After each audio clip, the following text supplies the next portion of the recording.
All right, juniors. So you just watched. Well, yeah, You just listened to the interview by Steinbeck, the author, about um, changes back then, justifying his rage, and how the government tried to appease the anger that came out of that struggle in our history. Now, I'm going to read, and you can follow along the article that I chunked up for you. It's not the whole article, but it still is a couple of pages of content. So your directions are follow along with your eyeballs as I'm reading it, just so you can hear it while you see it. And then we'll pause paragraph by paragraph so that you can talk about with your group answers to the questions.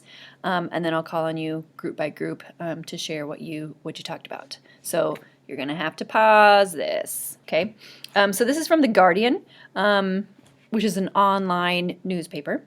And it was celebrating in 2014. The novel was 75 years old, so that's a big number. So anytime you see big numbers, people like to celebrate, so it happens with books too. And its title is The Grapes of Wrath is 75 years old and more relevant than ever. So yeah, and that's where we're going too.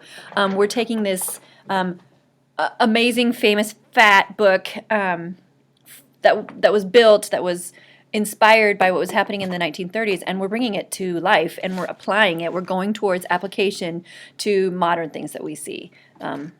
So you can be visualizing that as you're reading. I'm sure you are aware of modern migration issues and modern farming issues that you've either heard about or may have even firsthand knowledge with. Okay, so blah, blah, blah. John Steinbeck was not the best or most brilliant writer America ever had. He may have a brighter legacy than any other, though, in part because, dun-dun-dun, he suggested that wrath could be good. Think about that for a minute. He inspired Cesar Chavez and John Kennedy, Bruce Springsteen and Rage Against the Machine, John Ford and South Park. That is a swath. That's a big variety. The Grapes of Wrath, published 75 years ago today, means just as much to the U.S. now as it did in 1939, when the Dust Bowl destroyed the American West, the economy lay in tatters, a minority held the keys to the bank, and a vast migrant population wandered without homes or rights. Okay, so now pause. You've got 3 questions to talk about with your group.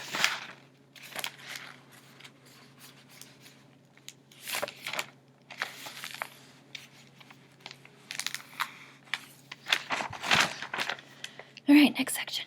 The Grapes of Wrath tells a simple story. Devastating weather and a bank's debt system force the Joad family off their farm. They go west for work and to good weather in California. They discover thousands of other migrants living in desperate poverty, exploited by the rich and abused by police and abandoned by the government. They suffer, fight back, and endure. Just a glance at the Grapes of Wrath reveals a familiar scene. The book opens with a nightmarish vision of drought and dust, the 1930s Dust Bowl that suffocated so many farms and families, forcing them to move or starve. Today, California faces record wildfires and what could be its worst drought in 100 years. The aquifers beneath heartland states are drying out, and smog hovers over western cities, and mining leaches water from shale states. So this is in 2014, but you can probably picture news articles that are even more recent about these topics. The book closes with, spoiler alert, biblical floods washing away crops, homes, and people. And in 2014, the Gulf Coast and East Coast take years to recover from hurricanes. If not biblical in scope, then at least they are devastating in practice. Steinbeck never thought that humanity could goad the climate as we now know it does, but he still told a story of mankind's disrespect for the earth and the penalties we pay for presuming invincibility. All right, pause and answer your questions. Pause me.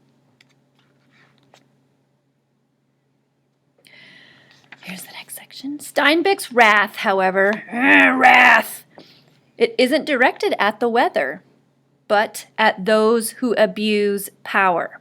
And at this point, if you haven't figured that out, then you haven't been paying attention.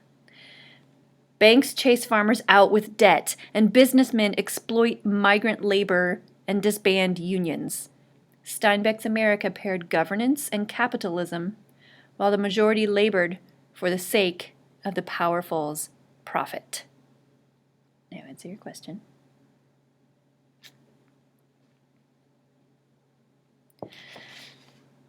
Today, mega farms and meat companies carve out sections of the market. They divide and conquer farmers with debt, and they control the food industry. And the culprits include Cargill for corn, Tyson for meat, and Monsanto for its infamously creative genetics. Yeah, you know those names. Steinbeck's monster banks still evict families, they still take bailouts, and they still indenture Americans with debt. While families with fortunes survived 2008's Great Recession, the unfortunate majority had to scrape by, losing homes and jobs, with millions still struggling 6 years later. Meanwhile, the fast food industry and Walmart stave off workers' unions as the strike breakers of the 1930s did, only with corporate lawyers reciting appeals rather than violence, like in the 1930s. When a venture capitalist suggests a Kristallnacht, crystal night, is coming against the 1%, Steinbeck's observation that cruelty comes from fear and disappointment rings uncomfortably familiar. Okay, pause me and answer your 2 questions. As if that weren't enough, the heroes of grapes should be familiar. Migrant workers mistreated and discriminated by the states. The Obama administration has so this is in 2014. The Obama administration has deported more people, about 2 million, nearly 4 times the documented population of Wyoming. That's fun numbers. Deported more than any other American government. And a congressional mandate to the Border Patrol requires that they hold 34,000 undocumented migrants in custody every day. Authorities chase farmers without papers through forests and across deserts, splitting families and deporting lifelong residents. So next week we're going to talk about modern migrants. So think about this, and don't forget it. But it's coming. Pause and answer your questions.